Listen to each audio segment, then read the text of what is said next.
Result આપે છે તો કે પહેલો આ છે તમારો 10 શું કરે તો કે સંવેદનશીલ ચેતાતંતુનો ઉત્તેજિત કરીને તમારા મગજના અંદરના જ્ઞાન તંતુઓ દ્વારા જે તમને પીડા થઈ રહી છે દુખાવો થાય છે એનો એન્ડોર્ફિન નામના કેમિકલ ઉત્પન્ન કરીને રાહત આપે છે પણ કોઈ સાઇડ ઇફેક્ટ રીતે નહીં.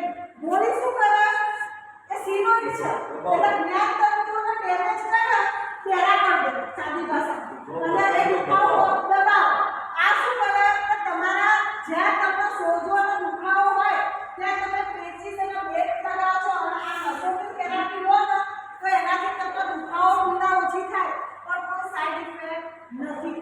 બીજું શું કામ કરે છે કે તમારા હોર્મોન્સને બી બેલેન્સ કરે. ખાસ કરીને ટેન્સનો પ્રોગ્રામ કોણ લે તો રિઝલ્ટ ફાસ્ટ મળે તો એક ડાયાબિટીસ વાળા જે નસોમાં લગતી તકલીફ છે ડાયાબિટીસ વાળા કમરના મણકામાં જગ્યા થઈ ગઈ છે નસ દબાઈ છે ગરદનના મણકામાં એ મણકા લગતી સાયટિકા માઇગ્રેન થાઇરોઇડ લકવો સંધિવા અને પાર્કિન્સન જો આ તકલીફ વાળા 3 થી 4 ટાઈમ ટેન્સમાં થેરાપી લે ને તો બેસ્ટમાં બેસ્ટ રિઝલ્ટ થાઇરોઇડ એટલે હોર્મોન્સને બેલેન્સ કરે. થાઇરોઇડ શું છે વધારે કે ઓછો તમારા હોર્મોન્સને બેલેન્સ કરે તો તમારા બીમારીમાં ફરક પડે. માઇગ્રેન ઘણા બધા કે માઇગ્રેન શું બતાવે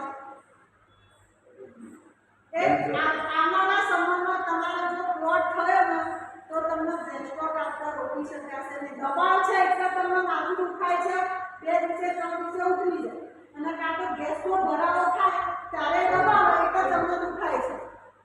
સંધિવા આ સંધિવા એવો ખતરનાક કે દેખાય સામાન્ય પણ એટલે આંગળી કામ કરે નહીં.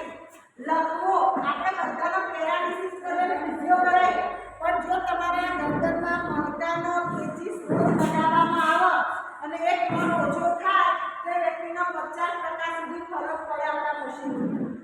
એના સિવાય પાર્કિન્સન ડાયાબિટીસ સાયટિકા આપણે અહીંયા બેસજો તમે.